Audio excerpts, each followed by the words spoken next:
Amin. Haleluya. Shalom. Silakan duduk Bapak Saudara.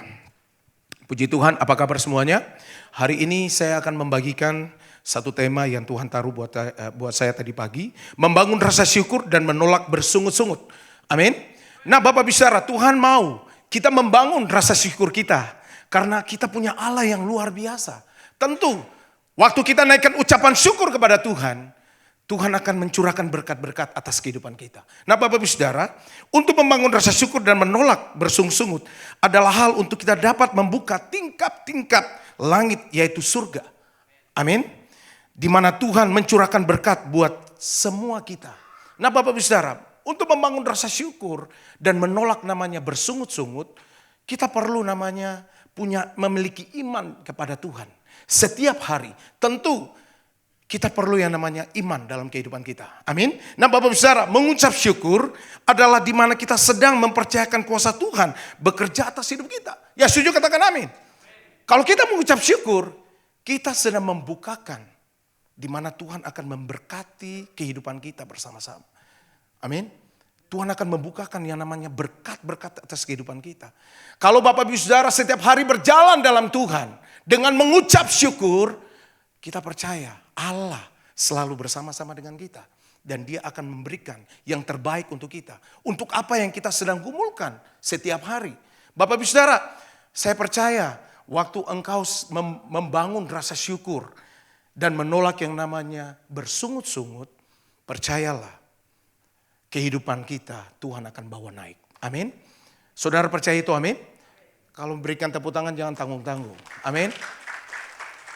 Tuhan mau Bapak Ibu Saudara harus mengucap syukur setiap hari.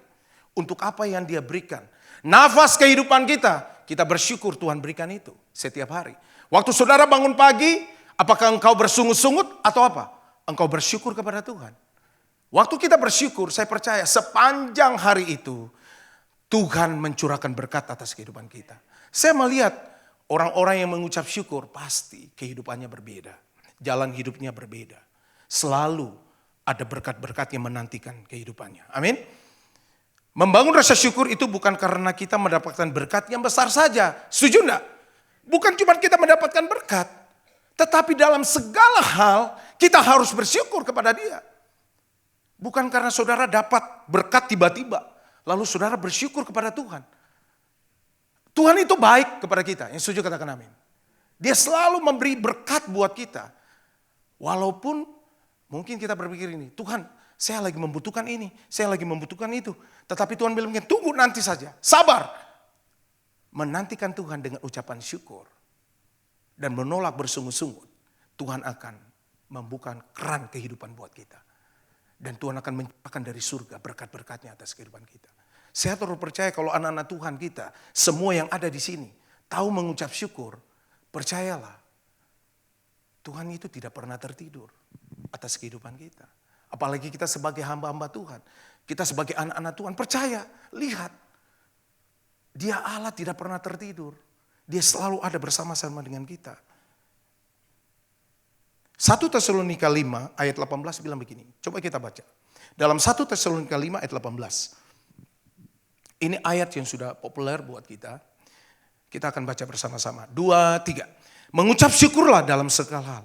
Sebab itulah yang dikehendaki Allah di dalam Kristus Yesus bagi kamu. Di sini penekanannya apa? Mengucap syukurlah dalam segala hal. Allah mau kita mengucap syukur dalam segala hal. Dalam keadaanmu, baik atau tidak baik, kita harus mengucap syukur. Allah menghendaki itu atas kehidupan kita sebagai anak-anak Tuhan.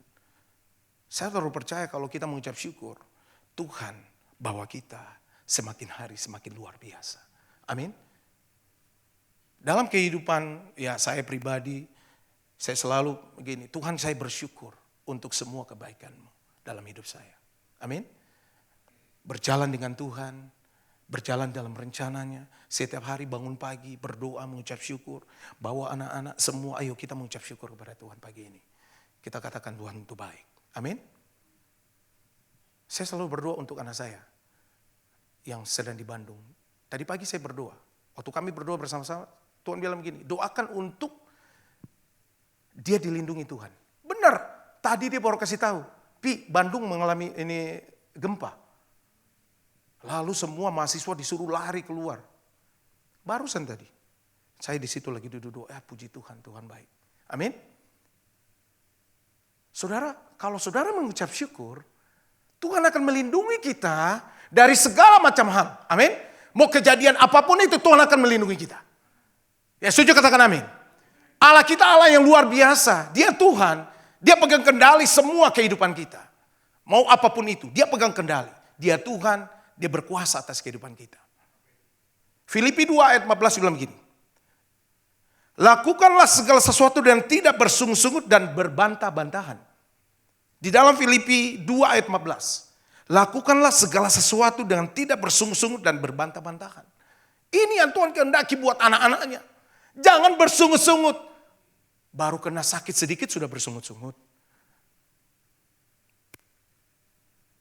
Allah tidak menghendaki untuk orang-orang, ya kita sebagai anak-anak Tuhan untuk bersungut-sungut.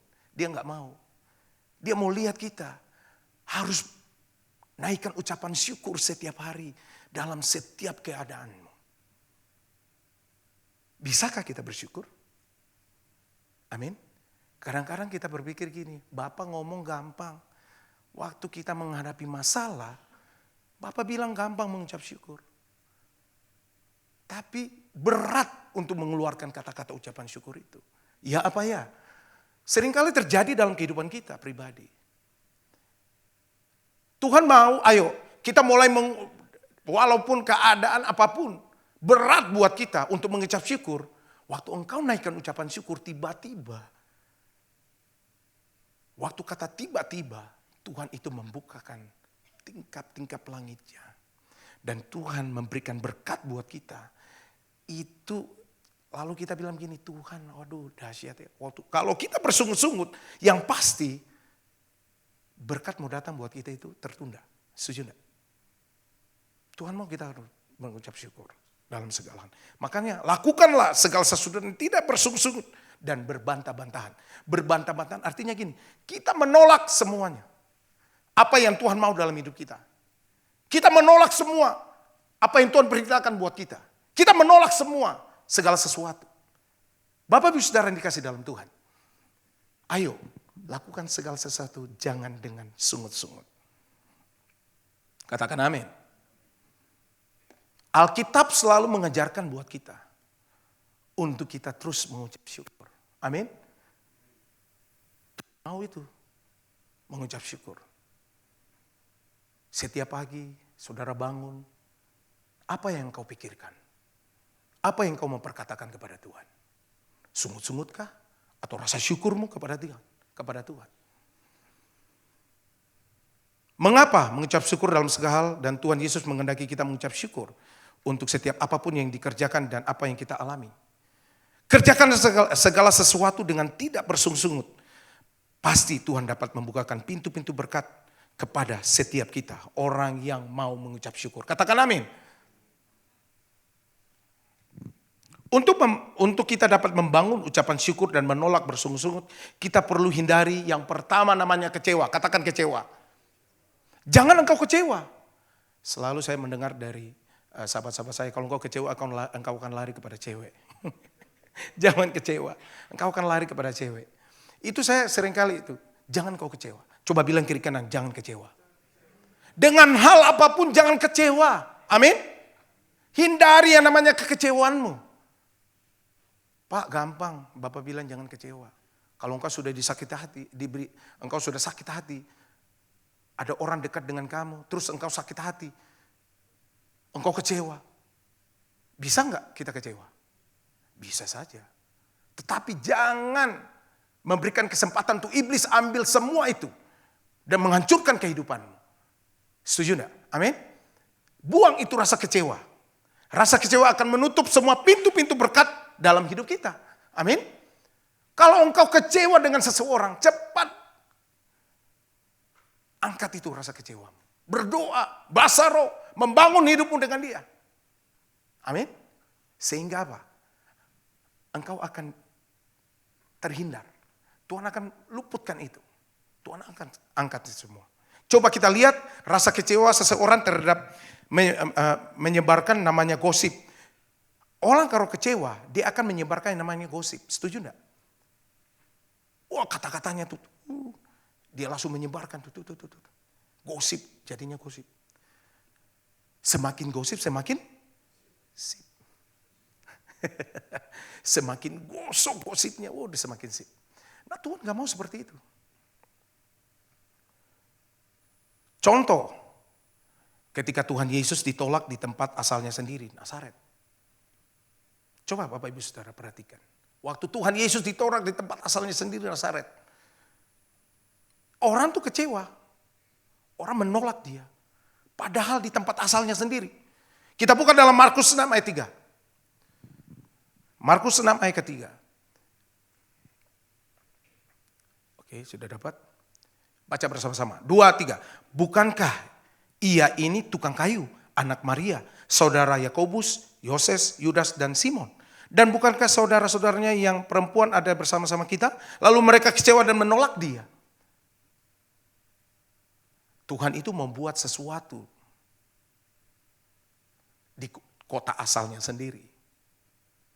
Tapi karena apa? Mereka melihat bahwa karena sudah biasa. Sudah biasa. Mereka kenal dia, tahu banyak. Sehingga apa? Mereka menolak dia. Padahal Tuhan membuat mujizat atas kotanya sendiri, Nazaret. Tapi mereka menolak dia. Ayat 4 bilang begini, Markus 6 ayat 4 begini. Maka Yesus berkata kepada mereka, seorang nabi dihormati di mana-mana. Kecuali di tempat asalnya sendiri, di antara kaum keluarganya dan di rumahnya. Bapak Ibu Saudara, Yesus bilang memang seorang nabi. Ya, dihormati di mana-mana kecuali di tempat asalnya sendiri. Waktu engkau sudah melakukan segala sesuatu, dimanapun. Lalu engkau pulang di tempat asalmu sendiri, lalu engkau ditolak. Betapa sebenarnya tuh Yesus kecewa. Tapi apa? Dia menghindari itu. Amin. Dia membuang semua rasa kecewanya atas asal kotanya itu. Bapak Ibu Saudara, seringkali kekecewaan membuat kita tuh kehilangan mujizat. Kehilangan kesempatan. Kehilangan momen-momen tertentu dalam hidup kita. Setuju enggak? Karena kita kecewa. Kita buang semua akar pahit kita. Kita taruh, kita curahkan itu. Kalau saudara curhat kepada orang yang tidak tepat, maka itu berita itu akan tersebar ke semua. Ya, makanya hati-hati dengan orang-orang yang mungkin berbuat baik kepada hidupmu. Jangan sampai kita salah. Amin. Bapak Ibu Saudara yang dikasih dalam Tuhan. Hal-hal kekecewaan seperti ini yang membuat berkat yang harusnya kita dapat akhirnya hilang begitu saja. Buanglah rasa kecewa kita terhadap apapun. Itu akan membangun, waktu kita membangun rasa syukur, maka Tuhan akan memberkati kehidupan kita. Katakan amin. Yang kedua, untuk kita dapat membangun ucapan syukur dan menolak bersungut-sungut, kita perlu hindari dan membuang yang namanya kemarahan. Yang kedua, kemarahan dan rasa tawar hati. Katakan kiri kanannya, buang kemarahan. Coba lihat rainya. Adakah engkau marah? Pak David. Jangan marah. Amin. Jangan tawar hati. Dengan orang-orang yang ada di sekelilingmu, jangan marah kepada keluargamu, mungkin suamimu, istrimu, anak-anakmu. Jangan marah. Amin. Buang rasa tawar hati itu. Apa sebabnya timbul kemarahan? Ada istilah, ada asap berarti ada api. Adalah sebuah istilah yang berarti tidak akan ada akibat jika tanpa sebab. Kemarahan itu karena apa? Ada sebabnya dong. Setuju enggak? Kita marah. Waktu kita marah kepada seseorang, tanpa sebab kita dikatakan apa? Gila. Tanpa sebab kok kita marah. Waktu saudara marah, jangan berikan kesempatan kepada iblis untuk mengambil itu. Buang amarahmu. Buang rasa tawar hatimu. Amin. Saya mau tanya nih, orang Kristen boleh marah nggak? Anak-anak Tuhan bisa marah nggak? Hah? Boleh, tapi jangan marah. Kalau marahnya berlebihan, itu sudah bukan lagi. Kalau marahnya, saudara lihat nggak? Ada orang tiba-tiba marah langsung dengan puncaknya langsung jantungnya berhenti. Ada tuh, langsung mati mendadak, jantungnya berhenti. Karena hormon kortisol itu menekan dia. Iya. Langsung mati mendadak. Banyak itu kejadiannya. Makanya jangan marah-marah. Marah boleh. Marah-marah jangan. Amin. Karena gini, engkau juga harus bisa mendidik anakmu. Bisa marah kepada dia. Tegur dia. Kalau engkau sudah tidak bisa lagi marah kepada anakmu, berarti apa? Engkau tidak bisa mendidik anakmu dengan baik. Amin. Artinya dia tidak pernah mau mendengar perkataanmu. Untuk itu, kita sebagai orang tua harus bisa mendisiplinkan. Dengan apa? Kita bisa marah dia panggil 4 mata. Berbicara secara khusus. Amin. Itu yang namanya orang tua yang bijak. Yang Tuhan mau. Untuk kita bisa memberikan arahan kepada anak-anak kita. Orang Kristen boleh tawar hati enggak? Coba saya tanya, orang Kristen boleh tawar hati enggak? Jangan dong. Amin. Jangan tawar hati, enggak boleh. Waktu kita kecewa, waktu kita marah, jangan sampai kita tawar hati. Karena itu akan merusak kehidupan kita. Merusak seluruh kehidupan tatanan hidup kita. Tuhan mau kita harus memberikan kehidupan kita dengan apa? Mengucap syukur selalu senantiasa. Efesus 4 ayat 31 sampai 32 bilang begini. Efesus pasal 4 ayat 31 sampai 32. Segala kepahitan, kegeraman, kemarahan, pertikaian dan fitnah hendaklah dibuang dari antara kamu. Demikian pula segala kejahatan. Ayat 31. Tetapi hendaklah kamu ramah seorang terhadap yang lain, penuh kasih mesra dan saling mengampuni, sebagaimana Allah dalam Kristus telah mengampuni kamu. Ini yang Tuhan mau buat kita. Yang setuju katakan amin. Bapak Ibu Saudara, penekanan di sini segala kepahitan, kegeraman, kemarahan, pertikaian dan fitnah hendaklah dibuang di antara kamu. Demikian pula segala kejahatan. Yang membuat semuanya itu karena apa? Kejahatan. Rasul Paulus menuliskan ini. Segala kepahitan, segala kegeraman, kemarahan. Karena apa? Karena engkau marah dalam dirimu. Berakibatkan ini. Pahit, akar pahit timbul. Engkau perlu menyelesaikan itu dengan Tuhan. Engkau perlu berdoa dan minta ampun di hadapan Tuhan. Amin. Sehingga Tuhan akan memberkati jalan hidupmu. Yang setuju katakan amin. Tuhan mau seperti itu. Dengar baik-baik.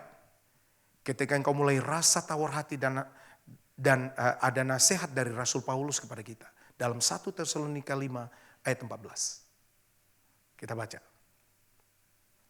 Rasul Paulus menasihati jemaat di Tesalonika. Kami juga menasihati kamu, saudara-saudara. Tegurlah mereka yang hidup dengan tidak tertib. Hiburlah mereka yang tawar hati. Belalah mereka yang lemah. Sabarlah terhadap semua orang. Amin. Nasihatnya itu. Tegurlah mereka. Bolehkah kita ditegur? Boleh ya? Betul. Kalau kita salah harus ditegur.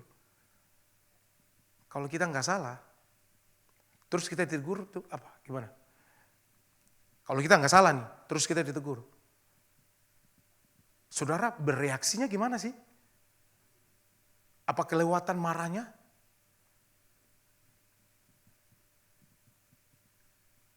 Itu tergantung bagaimana respect kita. Bagaimana sikap hati kita. Ya. menanggapi. Waktu kita nggak salah, kita ditegur, kita dihajar, terus kita marah. Di sini ada nasihat. Ayo, itu bagus banget. Apa yang sudah disampaikan lewat gembala kita, firman-firmannya, itu membuat kita tuh kuat. Kita mengerti. Amin. Ada 3 nasihat dari Rasul Paulus kepada kita ketika kita marah dan tawar hati. Dalam 1 Tesalonika 5 ayat 16 sampai 18. Yang pertama apa? Bersukacitalah senantiasa. Bilang kiri kanannya, bersukacita dong. Waktu engkau marah, bisakah engkau bersukacita? Lalu engkau bilang, waktu engkau lagi marah terus disuruh engkau bersukacita. Bisa enggak? Lagi marah, tiba-tiba disuruh bersukacita. Bersukacita, gimana? Ekspresinya tuh coba. Itu kadang-kadang tuh seperti sesuatu yang kita disuruh marah, terus kita disuruh ketawa. Bersukacitalah senantiasa. Jangan marah. Yang kedua, tetaplah berdoa. Bilang, tetaplah berdoa. Itu yang Tuhan mau, tetaplah berdoa. Semangat. Berdoa. Mengucap syukur setiap hari. Sambil memuji Dia, menyembah Tuhan. Berdoa kepada Tuhan. Naikkan ucapan syukur. Ayat 18 bilang begini. Mengucap syukurlah dalam segala hal. Sebab itulah yang dikehendaki Allah di dalam Kristus Yesus bagi kamu. Ini yang namanya kita sedang membangun rasa syukur dan menolak bersungut-sungut. Amin. Berikan tepuk tangan buat Tuhan Yesus. Mari kita bangkit berdiri. Mandri. Ku bersyukur Bapa, ku bersyukur Tuhan, buat kasih setiamu di dalam